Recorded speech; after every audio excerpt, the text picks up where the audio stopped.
Disclaimer: ang kwentong ito ay isang kathang-isip na inspirasyon mula sa mga alamat, sabi-sabi, at kwentong bayan tungkol sa mga aswang. Layunin nitong maghatid ng kilabot at aliw sa mga mambabasa at tagapakinig, hindi upang siraan o hamakin ang anumang kultura, relihiyon o paniniwala. Ang mga tauhan, lugar, at pangyayari ay produkto ng imahinasyon ng may akda, at anumang pagkakahalin tulad sa totoong buhay ay hindi sinasadya. Huwag itong ituring na patunay o dokumentadong katotohanan. Sa isang malayong baryo sa gitna ng kagubatan ng Kabisayaan, may isang lugar na halos hindi naabot ng makabagong panahon. Walang malalaking kalsada, walang matataas na gusali, at tanging ang mga liwanag ng gasera at buwan ang nagsisilbing ilaw sa gabi. Sa bawat hampas ng hangin sa mga puno, may kasamang mga bulong-bulong na matagal nang isinasalaysay ng matatanda, mga kwentong bumabalot sa katahimikan ng baryo tuwing sumasapit ang dilim. Dito ipinanganak at lumaki si Maria Teresa, isang dalagang kilala hindi lamang sa kanyang natatanging kagandahan, kundi sa kabutihang loob at kasipagan. Siya ang tipikal na probinsyanang may mahahabang buhok na tila umaagos na itim na sutla, mga matang kumikislap na parang mga bituin, at ngiting kayang magpagaan ng loob ng kahit na sino. Mula pagkabata, si Teresa ay sanay na sa payak na pamumuhay, ang paggising ng maaga para mag-igib ng tubig, ang pagtulong sa kanyang ina sa paglalaba, at ang pagbabantay sa mga kapatid na mas bata sa kanya, habang ang ama ay nagbubungkal ng lupa sa malayong sakahan. Ngunit sa kabila ng payapang anyo ng baryo, hindi maitatanggi ang mga kakaibang pangyayari na nagdulot ng kilabot sa mga nakatira rito. May mga gabi na bigla na lamang mawawala ang mga alagang manok o baboy ng mga kapitbahay. May mga bangkay ng hayop na natatagpo ang wala ng laman ang mga lamang loob, na tila ba nilapastangan ng isang nilalang na hindi kayang ipaliwanag ng normal na tao. Ang matatanda sa baryo ay palaging nagbababala, huwag kayong lalabas kapag kabilugan ng buwan. May mga mata sa dilim na nagmamasid. Si Teresa, bagaman matapang at hindi basta-basta naniniwala sa mga kwentong aswang, ay hindi rin lubusang makapaniwala na katang-isip lamang ang lahat. Bata pa lamang siya, narinig na niya ang mga salaysay ng kanyang lola Shon, isang matandang babaeng may matalim na mga mata at tinig na puno ng otoridad. Ayon kay Lola Shon, may isang kasunduan ang kanilang mga ninuno na matagal nang nakalimutan ng karamihan, isang kasunduan na, kapag nilabag, ay magdadala ng matinding kapahamakan sa buong baryo. Ngunit sa murang isip ni Teresa noon, ang lahat ay parang isang kwento lamang na dinadala ng hangin. Habang lumalaki siya, napansin ni Teresa ang mga kakaibang titig ng ilang matatanda tuwing dumaraan siya. May mga pagkakataon ding biglang tatahimik ang mga usapan kapag siya ay napapadaan. Ang mga panaginip niya rin ay nagsimulang maging kakaiba, mga panaginip kung saan may malamig na tinig na bumubulong ng kanyang pangalan sa gitna ng dilim, o kaya ay mga aninong walang mukha na nakatingin sa kanya mula sa gilid ng kanyang paningin. Hindi niya ito masyadong iniintindi, iniisip niyang bunga lamang ito ng pagod at imahinasyon. Isang gabi ng kabilugan ng buwan, habang nag-iigib siya ng tubig sa poso, narinig ni Teresa ang tila paghuni ng isang ibon, ngunit kakaiba, malalim at malamig na malamig. Nang lingunin niya ang paligid, wala siyang nakita kundi ang makapal na hamog na bumabalot sa paligid ng baryo. Mabilis niyang tinapos ang pag-igib at nagmamadaling bumalik sa kanilang bahay, pilit na inaalis sa isip ang kilabot na unti-unting gumagapang sa kanyang dibdib. Kinabukasan, may kumalat na balita sa baryo, nawawala ang isa sa mga alagang kambing ng kanilang kapitbahay. Ang mga bakas ng paa sa lupa ay tila hindi sa tao, hindi rin sa karaniwang hayop, mahahaba, matatalim, at nakatatak sa putikan na parang mga kuko ng isang halimaw. Muling nagbulungan ang mga tao, nagbabalik ang mga nilalang na matagal nang hindi nagpapakita. Habang nagtitipon ang mga kapitbahay upang pag-usapan ang nangyari, napansin ni Teresa na ilang mga matatandang lalaki at babae ay palihim na nagkakatinginan sa kanya. May isa pang matandang babae na biglang bumulong, siya na ang panahon, binalot ng kaba ang dibdib ni Teresa, ngunit hindi siya nagtanong. Pinili niyang manatiling tahimik, bagaman sa kanyang puso ay may unti-unting nabubuong takot, takot na hindi niya maipaliwanag. Kinagabihan, habang nakahiga siya, muling dumating ang mga panaginip. Ngunit ngayon ay mas malinaw, isang malalim na tinig ang nagsalita, ikaw ang itinakda. Naramdaman ni Teresa ang malamig na hangin na tila dumaan sa kanyang silid kahit nakasara ang bintana. Nagising siyang pawis na pawis, at sa dilim ng kwarto, pakiramdam niya ay may mga matang nakamasid sa kanya. Sa puntong ito nagsisimula ang mahiwagang bahagi ng kwento. Ang katahimikan ng baryo ay unti-unting mababasag at ang payapang mundo ni Teresa ay magsisimulang magbago. Ang mga bulong-bulong ng mga matatanda ay may katotohanang matagal nang tinatago. At sa likod ng makapal na kagubatan, isang nilalang na matagal nang naghihintay ay nagmamasid, nag-aabang sa tamang oras upang kunin ang babaeng itinakda para sa kanya. Sa mga sumunod na araw matapos ang kakaibang panaginip ni Teresa, tila mas lalong naging mabigat ang paligid ng baryo. Ang mga ibon na dating maingay tuwing umaga ay bihira na lang marinig. Ang mga aso ay madalas tahimik sa araw ngunit biglang magwawala sa gabi, tila may inaamoy o nararamdamang presensyang hindi nakikita ng mga tao. Kahit ang hangin ay may dalang kakaibang lamig na nagpapanginig sa mga balat ng mga residente. Isang hapon, habang nag-iigib ng tubig si Teresa, nilapitan siya ni Mang Felix, ang matandang albularyo ng baryo. Kilala si Mang Felix bilang tagapag-ingat ng mga sinaunang kaalaman, ang mga orasyon, agimat, at kasaysayang hindi isinulat, ngunit ipinasapasa ng bibig ng mga ninuno. Maria Teresa, anya sa tinig na mababa, ngunit puno ng otoridad, may mga bagay na dapat mo nang malaman.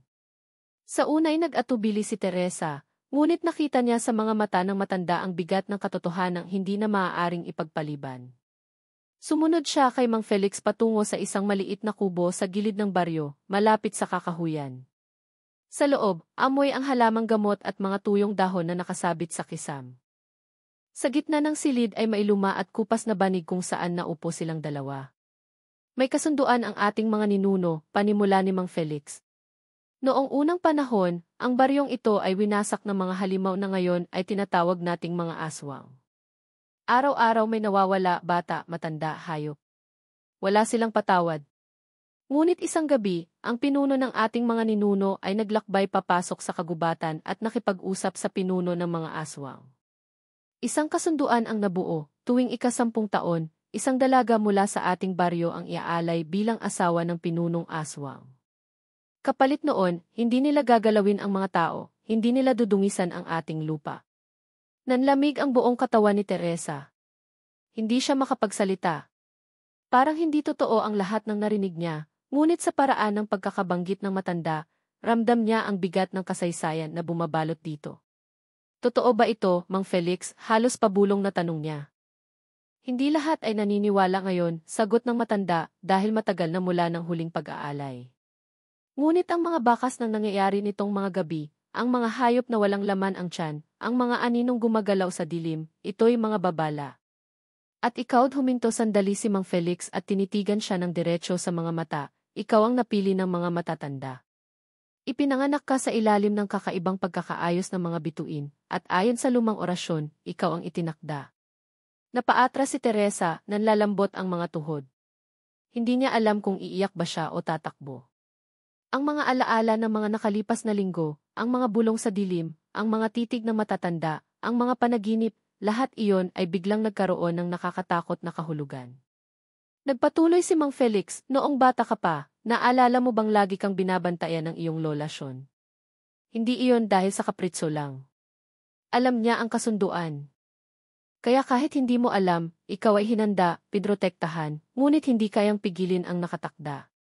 Ngayon na, ang panahong ito, darating ang gabi ng pag-aalay. Naluha si Teresa. Bakit ako? Bakit hindi nila pinigilan ang sumpa? Hindi ba't may paraan para labanan sila? Umiling si Mang Felix. Marami na ang sumubok. Noong nakaraang pag-aalay, may isang pamilya na nag-alsa laban sa kasunduan. Nilisan nila ang baryo at nagtago sa kabilang bayan. Ngunit isang gabi, natagpuan silang lahat na wala ng buhay at ang kanilang bahay ay sinunog. Ang kasunduan ay hindi basta-basta maaaring suwayin. Ngunit tumigil muli ang matanda, hindi ibig sabihin na wala kang pagpipilian. May mga lihim na hindi nila gustong malaman mo. May paraan, ngunit mapanganib. Kailangan mo munang maunawaan kung sino ang kalaban.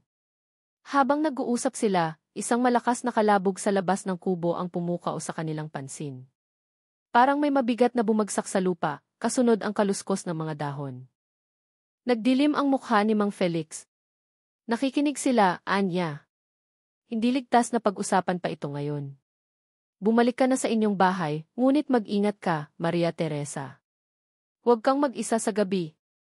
Pag-uwi niya, napansin ni Teresa na mas madilim ang paligid kaysa karaniwan. Ang mga anino ng mga puno ay tila humahabol sa kanya. Nang makarating siya sa bahay, pinilit niyang ngumiti sa kanyang mga magulang at mga kapatid, ngunit sa kanyang puso, alam niyang nagsimula na ang mga lihim na matagal na nilang tinatago. Kinabukasan, tinipon ng mga matatanda ang ilang piling pamilya sa baryo, sa ilalim ng malaking puno ng balete, isang lugar na ayon sa alamat ay sagrado at tahanan ng mga espiritu. Dito ipinaabot ang mensahe, darating na ang gabi ng pag-aalay. Ang ilan ay nagpahayag ng takot, ang ilan na may tahimik na tinanggap ang katotohanan.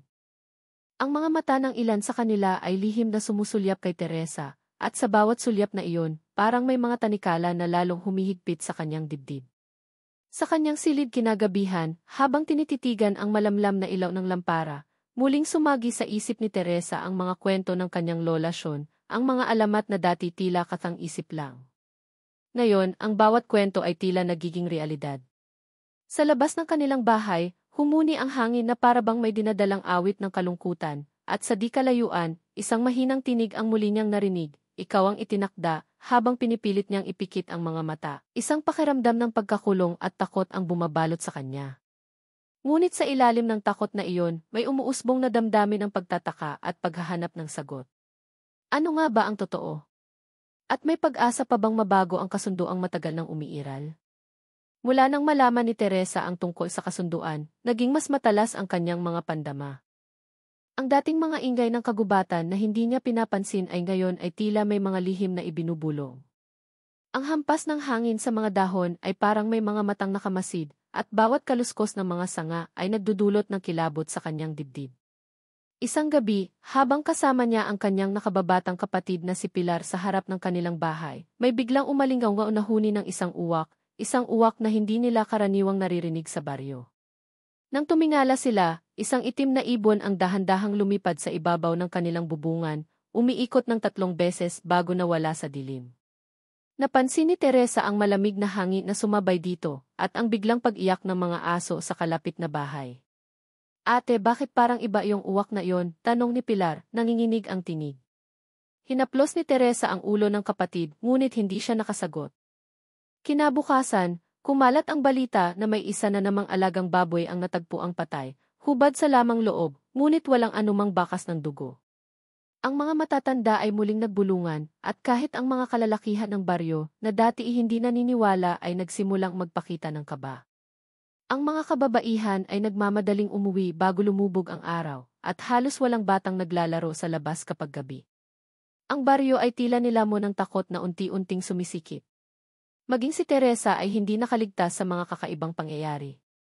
Habang siya ay naglalakad pa uwi mula sa ilog isang hapon, naramdaman niya ang malamig na hininga ng hangin sa kanyang batok. Nang lingunin niya ang paligid, wala siyang nakita. Ngunit sa gilid ng kanyang paningin, isang anino ang mabilis na dumaan sa pagitan ng mga puno. Pinakiramdaman niya ang paligid, at ang katahimikan ay mas lalong nagbigay ng pangamba. Para bang may sumusunod sa kanya, nagmamasid sa bawat hakbang na kanyang tinatahak. Pagdating niya sa kanilang bahay, ibinahagi niya ang nakita kay Mang Felix kinabukasan. Mabilis na tumigas ang mukha ng matanda. Hindi na sila naghihintay hanggang sa gabi ng pag-aalay, anya. Tinitiyak nilang handa ka. Ipinapaalala nilang sila ang maihawak ng kasunduan. Nang tanungin ni Teresa kung may magagawa ba sila, umiling lang ang albularyo. Magdasal ka at huwag kang mag-isa sa gabi. Hindi pa panahon para lumaban.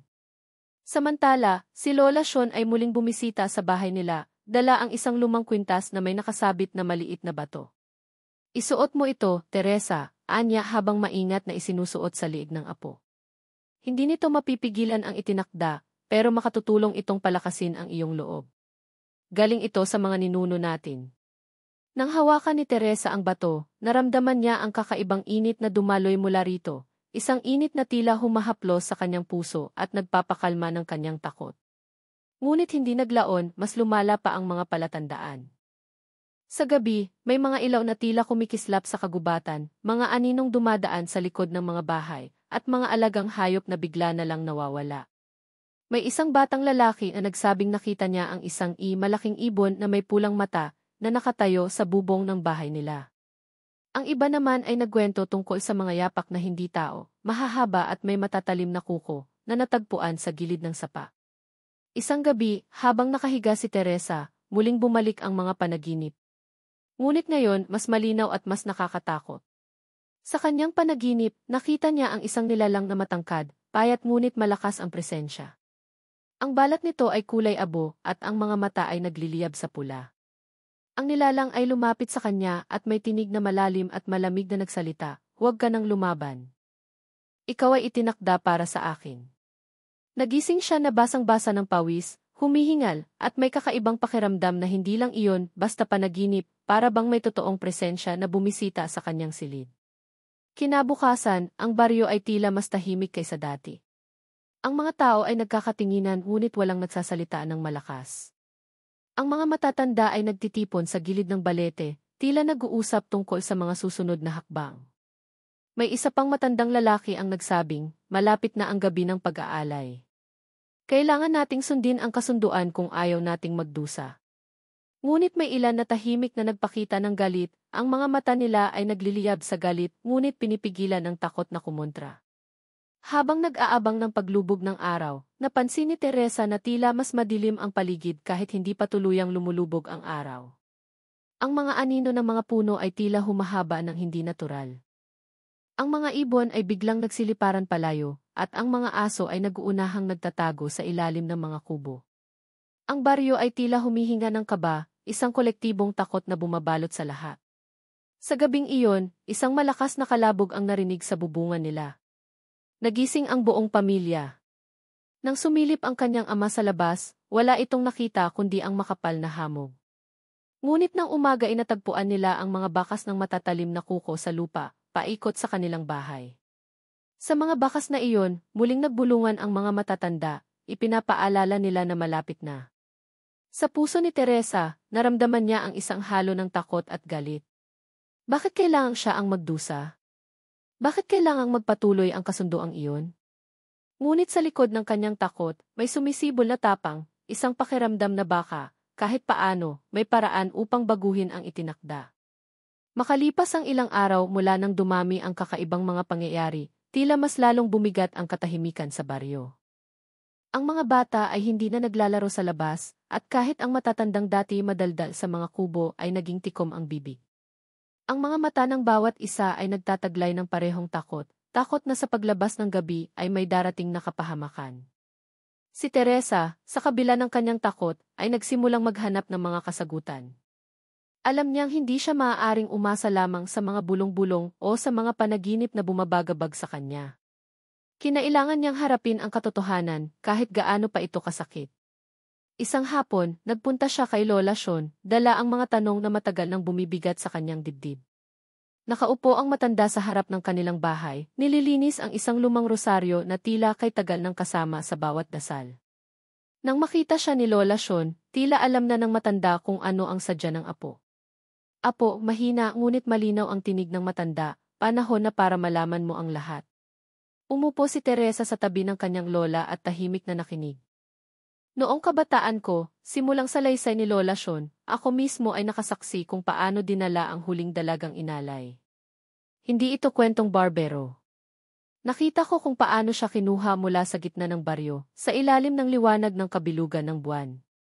Ang mga matatanda noon ay walang nagawa, natatakot silang suwayin ang mga aswang. At alam mo ba kung sino ang dalagang iyon? Kaibigan ko siya. Si Aling Rosa, na madalas mong naririnig sa mga alamat na kwento." Naluha si Teresa. Alam niya ang pangalan na iyon mula pagkabata, ngunit hindi niya inakalang totoo ang kwento. "Lola, ibig sabihin totoo ang lahat?" Ang kasunduan hindi lang alamat, tanong niya na halos pabulong. "Totoo, apo," sagot ni Lola Sian habang pinipisil ang kamay ng apo. "Ang mga ninuno natin ay nagkasundo upang mailigtas ang baryo noon sa ganap na pagkawasak. Ngunit sa paggawa nila ng kasunduan, isinakripisyo nila ang mga susunod na henerasyon. Hindi ko alam kung tama ang ginawa nila, ngunit noon, wala silang ibang paraan." Nagpatuloy ang matanda, "Alam ko, mabigat para sa iyo ang tanggapin ito. Pero may isang bagay na dapat mong malaman, hindi lahat ng aswang ay pare-pareho. Ang pinuno, ayon sa mga kwento ng matatanda, ay may kakaibang damdamin. Hindi siya basta-basta pumatay kung hindi kailangan. Sabi nila, may mga pagkakataon na ang mga pinunong aswang ay nagkakaroon ng pagkahabag. Habang nagsasalita si Lola Sean, naramdaman ni Teresa ang bahagyang pag-asa. Lola, ibig sabihin, baka may paraan? Baka hindi ko kailangang tanggapin na lang ang kapalaran ko. Mahinang tumango ang matanda. Baka, apo. Ngunit delikado. Ang bawat hakbang na labag sa kasunduan ay nagbubukas ng pinto para sa galit nila. Kailangan mong maging matalino. Kailangan mo ng mga kakampi at hindi lang tao. Sa gabing iyon, nagtipon ang ilang matatanda sa ilalim ng balete. Kabilang si Mang Felix at si Lola Sean sa pulong na iyon. Nagpasya silang hindi na maaaring ilihim kay Teresa ang buong katotohanan, mas malaki ang panganib kung hindi niya alam. Sa gitna ng pagtitipon, si Mang Felix ang unang nagsalita, kung ipagpapatuloy natin ang kasunduang ito, habang buhay tayong mabubuhay sa takot. Ngunit kung lalaban tayo, kailangan nating paghandaan ang galit ng mga aswang. Isang matandang lalaki ang tumutol, hindi natin kayang labanan ang mga nilalang na iyan. Hindi natin alam ang buong lakas nila. Ang tanging paraan para mabuhay ang baryo ay sundin ang kasunduan. Ngunit agad namang sinagot ni Lola Sean, hanggang kailan tayo mabubuhay sa takot? Hanggang kailan natin isasakripisyo ang mga inosenteng dalaga? Tahimik si Teresa habang pinakikinggan ang lahat. Ang kanyang mga kamay ay nanginginig, ngunit sa loob niya ay may nag-aapoy na damdamin, isang pagtutol na unti-unting nabubuo. Hindi siya papayag na maging biktima ng walang laban. Ngunit alam niyang hindi magiging madali ang anumang desisyon. Kinabukasan, kinausap ni Mang Felix si Teresa ng sarilinan.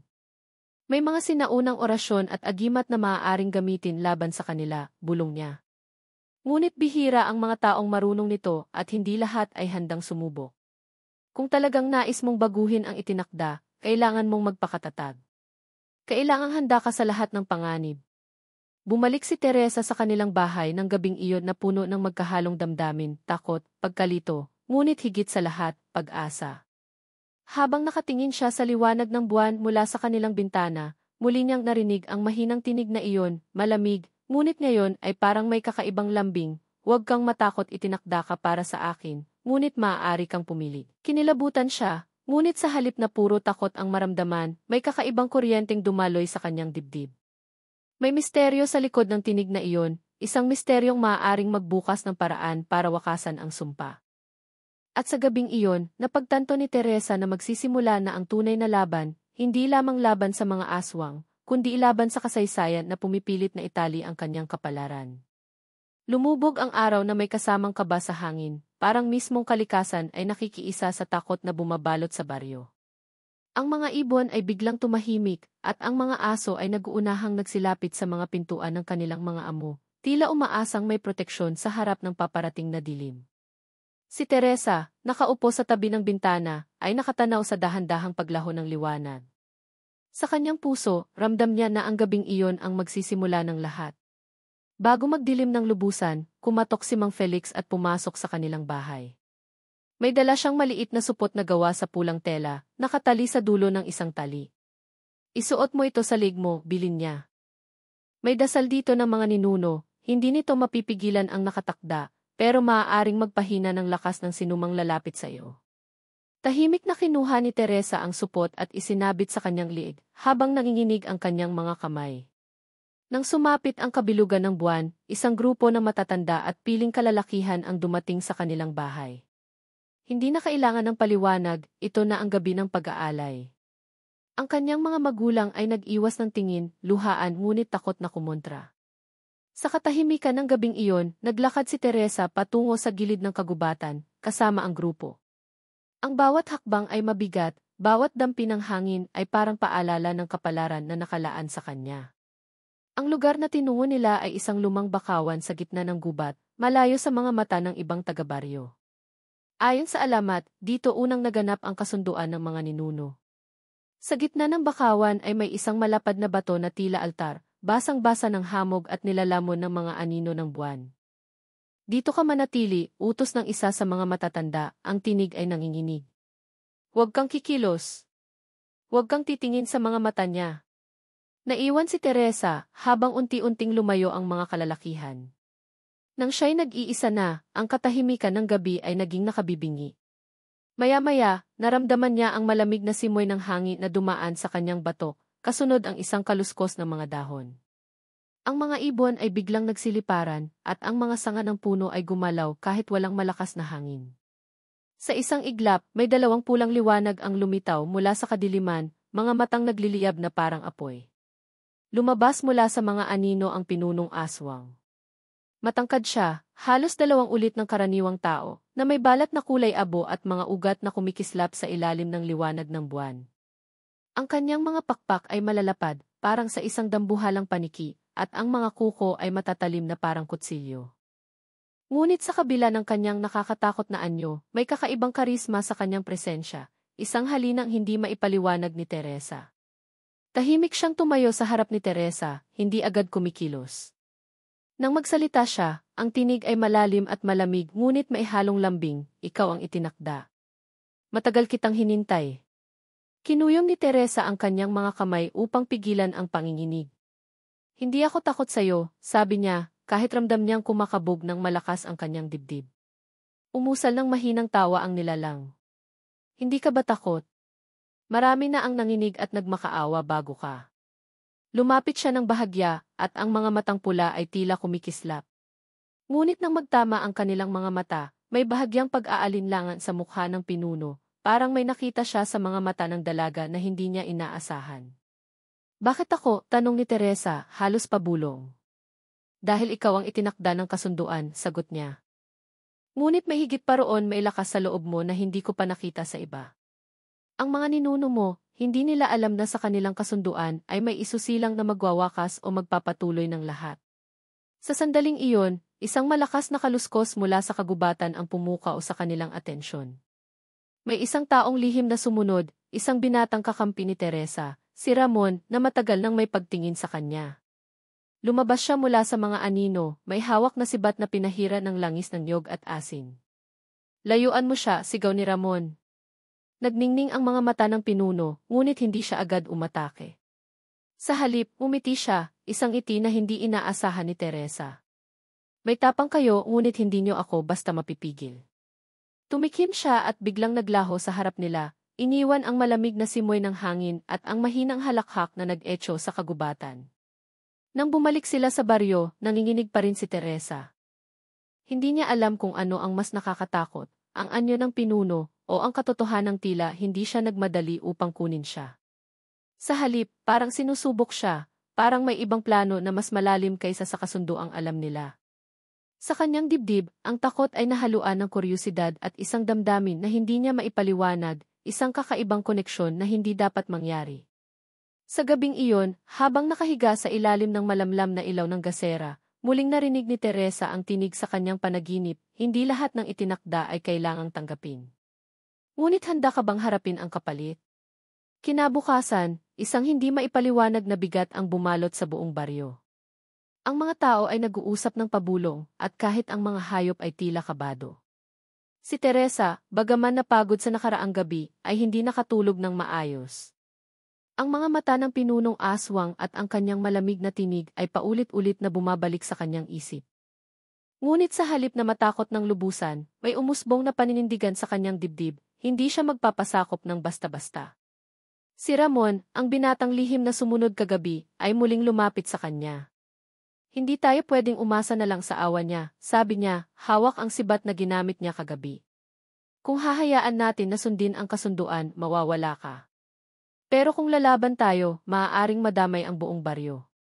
Tama ka, sagot ni Teresa, pero hindi ko rin hahayaang maging biktima ako ng walang laban. May paraan para makatakas. Nagplano silang dalawa. Sa gabing iyon, bago sumapit ang kabilugan ng buwan, nilisan nila ng palihim ang baryo. Tanging ilang bitbit na pagkain, tubig, at mga simpleng gamit lamang ang dala nila. Ang kanilang plano, tumakas sa kabilang bayan at maghanap ng tulong sa mga albularyo at mangkukulam na maaaring alam ang mga sinaunang dasal para putulin ang kasunduan. Ngunit hindi pa man sila nakakalayo, nagsimulang bumigat ang hangin. Ang mga puno ay tila nagkikiskisan kahit walang malakas na hangin. Ang mga uwak ay nagliparan sa kanilang daraanan, at ang mga aso sa malalayong kubo ay sabay-sabay na umalulong. Alam nila, may nakakaalam ng kanilang pagtakas. Habang tumatakbo sila sa ilalim ng makapal na kagubatan, biglang nagdilim ang paligid, para bang tinakpan ng makapal na ulap ang buwan. Mula sa malayo, narinig nila ang isang malakas na sigaw, isang tunog na hindi tao at hindi hayop. Ito ay sumalpok sa kanilang pandinig at nagpabilis ng tibok ng kanilang puso. Ramon, alam nila, bulong ni Teresa, nanginginig ang tinig. Maya-maya, may mga matang pula ang sumulpot sa pagitan ng mga puno. 2, 5, 10 mga aswang na ipinadala upang habulin sila. Ang kanilang mga pakpak ay kumaluskos sa hangin habang nagmamadaling lumapit. Tumakbo si Teresa at Ramon ng mas mabilis, ngunit ang lupa ay basa at madulas. Ang bawat hakbang ay tila may mga kamay na humihila pabalik. Dito, sigaw ni Ramon, itinuro ang isang makitid na daan patungo sa isang sapa. Tumalon sila sa ilog at nagpatuloy sa kabilang pampang, umaasang mahirap silang masundan doon.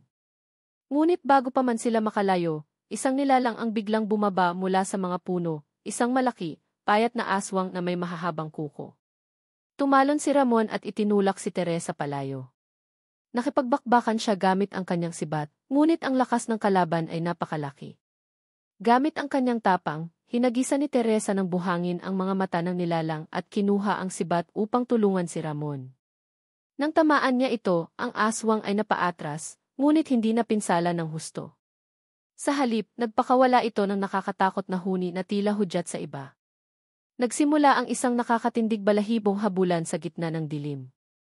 Ang mga anino ng mga aswang ay dumadaan sa ibabaw ng mga puno, ang kanilang mga pakpak ay sumasalpok sa hangin.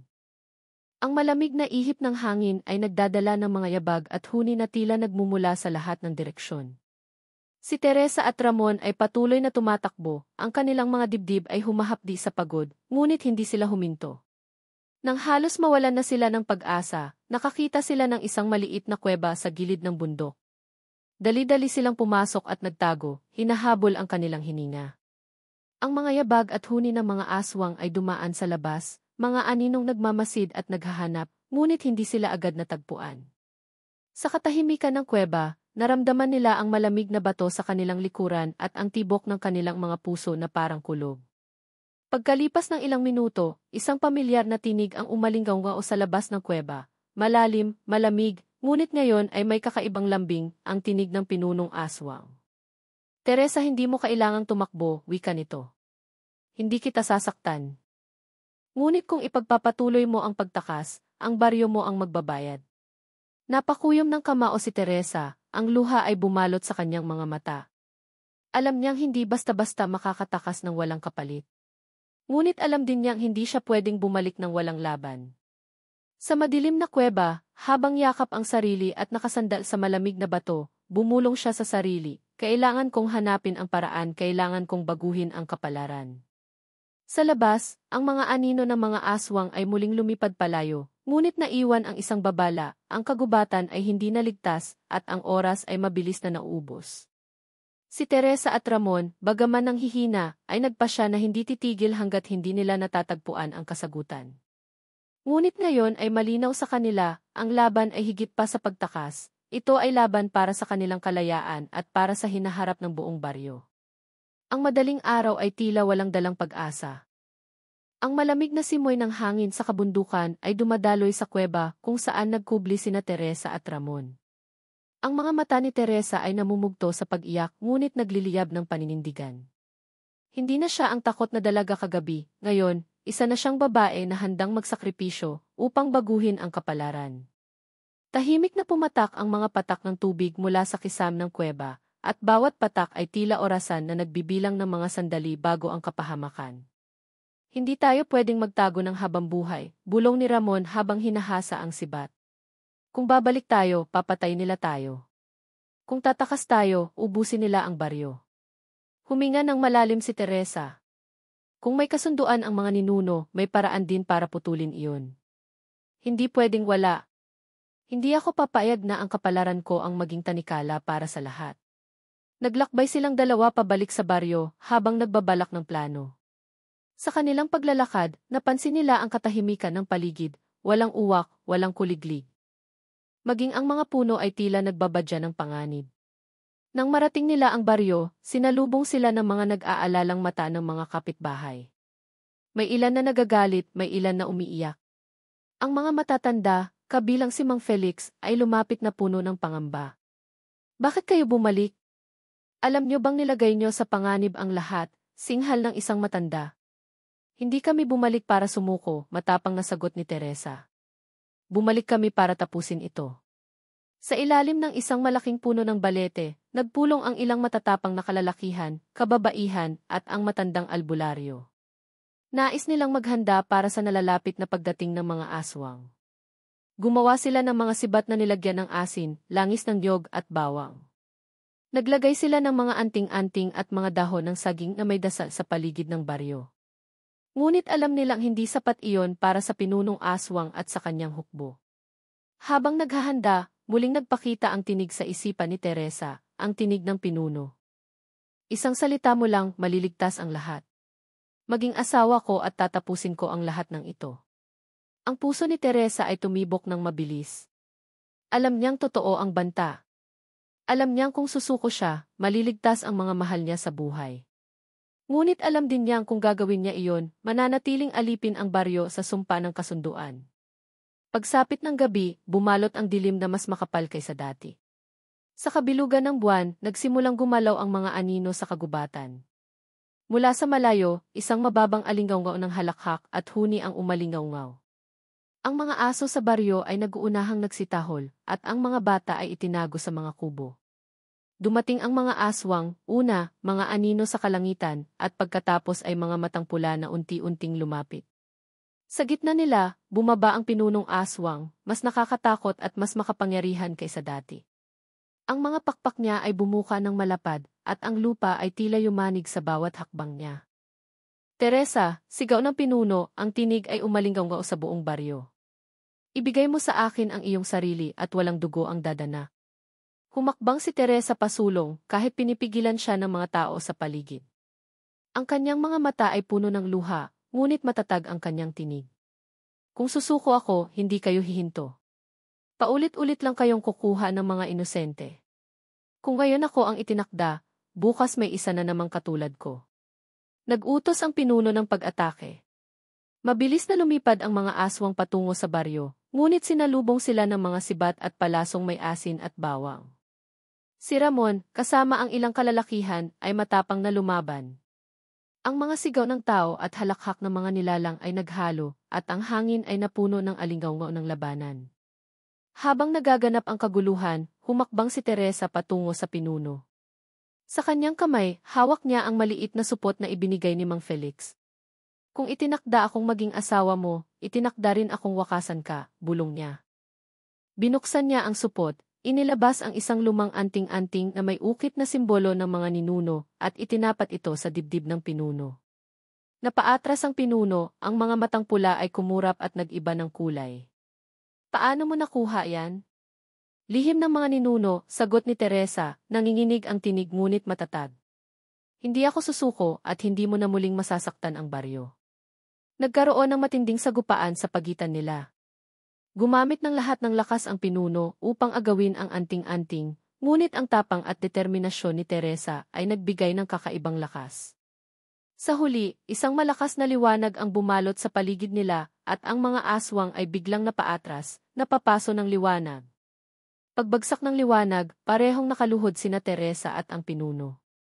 Nang tumingin ito sa kanya, may lungkot at pagod sa kanyang mga mata, parang matagal na rin siyang alipin ng sumpa. Kung iba lang ang panahon, bulong niya bago siya tuluyang naglaho, kasabay ng kanyang mga alagad. Tahimik ang baryo. Ang mga tao ay dahan-dahang lumabas mula sa kanilang mga kubo, gulat ngunit buhay. Si Teresa ay halos mawala ng malay, ngunit niyakap ni Ramon at ng kanyang mga magulang. Ngunit sa kanyang puso, alam niyang maaaring hindi pa tapos ang lahat, na ang sumpa ay maaaring may natitirang bakas, at na ang kanyang desisyon ay nagbukas ng bagong kabanata sa kanilang kapalaran. Ang unang liwanag ng umaga ay unti-unting sumilip sa ibabaw ng bundok, ngunit ang baryo ay nanatiling tahimik na para bang lahat ay humihinga ng sabay, natatakot na baka ang katahimikan ay masira. Ang mga ibon ay hindi pa bumabalik sa kanilang awit, at ang mga alagang hayop ay nagkukubli pa rin. Sa gitna ng baryo, si Teresa ay nakaupo sa tabi ng balete, pagod at nanginginig, habang hawak pa rin ang anting-anting na naging sandata niya laban sa pinunong aswang. Lumapit ang mga matatanda at isa-isa siyang yakap, mga yakap na puno ng pasasalamat, ngunit may halong takot. Alam nilang wala na ang pinuno at ang kanyang mga alagad, ngunit hindi nila alam kung ito ba ay tuluyan ng tapos o pansamantala lamang. Ang hangin ay may kakaibang lamig, parang may iniwang bakas ng sumpa ang naganap. Si Ramon ay tahimik na umupo sa tabi niya at hinawakan ang kanyang kamay. Ginawa mo ang hindi nagawa ng kahit sinong nauna sayo, wika niya. Kung hindi dahil sayo, wala na tayo ngayon. Ngunit si Teresa ay tumingin sa kawalan. Pakiramdam ko hindi pa tapos. Ang mga sumpa ng ninuno ay hindi nawawala ng basta-basta. Baka may kapalit ang ginawa natin. Sa mga sumunod na araw, sinimula ng mga taga-baryo ang pagbabalik sa kanilang normal na gawain. Ang mga kalalakihan ay muling nag-araro ng bukid, ang mga kababaihan ay nagluluto at naglalaba, at ang mga bata ay nagtatakbuhan sa ilalim ng araw. Ngunit sa gabi, may mga bulong-bulong pa ring naririnig, mga kwento tungkol sa mga aninong gumagalaw sa gilid ng kagubatan, at mga matang minsan ay kumikislap sa dilim. Isang gabi, habang nagbabantay si Teresa sa kanilang bintana, narinig niya ang mahinang halakhak, isang pamilyar na tinig na nagbigay sa kanya ng kilabot. Mabilis siyang bumalikwas, ngunit wala siyang nakita kundi ang kabilugan ng buwan. Huminga siya ng malalim at sinarado ang bintana, pilit na kinukumbinsi ang sarili na guni-guni lamang iyon. Ngunit sa kanyang dibdib, alam niyang ang halakhak na iyon ay hindi nagmumula sa alaala, ito ay isang babala. Kinabukasan, nagpulong muli ang mga matatanda. Ayon kay Mang Felix, ang kasunduan ay maaaring hindi tuluyang nabasag, kundi napahina lamang. Baka bumalik sila, sabi niya, pero ngayon alam na natin na pwede silang labanan. Tumango si Teresa, ang mga kamay ay nakapulupot sa anting-anting. Kung babalik sila, anya, hindi na ako mag-isa. Lahat tayo ay lalaban. Mula noon, nagsimula ang baryo na magtayo ng mga proteksyon, mga bakod na may asin, mga krus na gawa sa kawayan, at mga dasal na paulit-ulit na binibigkas tuwing gabi. Si Teresa, bagaman pagod at sugatan, ay naging simbolo ng tapang at pag-asa. Ang kanyang pangalan ay binibigkas ng mga bata na may paghanga at ng mga matatanda na may respeto. Ngunit sa kanyang puso may bahid ng lungkot. Sa kabila ng tagumpay, naiwan sa kanyang isipan ang imahe ng pinuno bago ito naglaho, ang lungkot sa kanyang mga mata, ang boses na puno ng pangulila. Naalala niya ang kanyang sinabi, kung iba lang ang panahon, naisip ni Teresa, kung may bahagi ng nilalang na iyon na minsang naging tao, isang nilalang na minsan ding naging biktima ng kasunduan. Isang gabi, habang nag-iisa sa ilalim ng mga bituin, nilibot niya ang bakawan kung saan unang naganap ang pagharap. Ang lugar ay tahimik, ngunit ang mga bato ay may bakas pa rin ng labang naganap. Lumuhod siya at hinaplos ang malamig na lupa. Kung may natitirang kabutihan sa'yo, bulong niya, sana matagpuan mo ang kapayapaan. Sa mga susunod na taon, ang baryo ay unti-unting bumalik sa katahimikan. Ngunit paminsan-minsan, kapag kabilugan ng buwan, may mga bulong na naririnig, parang isang tinig na nagbabantay mula sa dilim. Hindi na muling lumitaw ang pinuno, ngunit ang kanyang presensya ay nanatiling bahagi ng mga alamat ng baryo. Para kay Teresa, hindi lamang ito ang pagtatapos ng isang sumpa, kundi simula rin ang bagong pag-asa. Alam niyang kahit may mga nilalang na nananatiling nakatago sa dilim, ang tapang ng isang puso, kahit ng isang simpleng dalaga, ay kayang baguhin ang kapalaran ng marami. Sa paglipas ng panahon, ang kanyang kwento ay naging alamat na ibinubulong ng mga magulang sa kanilang mga anak. Ang kwento ng dalagang itinakda upang maging asawa ng pinunong aswang na nagpasya na ang kanyang kapalaran ay hindi kailanman magiging tanikala kundi isang sandata para sa kalayaan ng lahat. Sa huling gabi ng kanyang pagtigil sa ilalim ng mga bituin, ngumiti si Teresa habang pinagmamasdan ang buwan. Ang liwanag nito ay hindi na kasing lamig ng dati, ito ngayon ay tila nagdadala ng mainit na pangako, na kahit sa harap ng mga sumpa at dilim, laging may pag-asang sumisilang.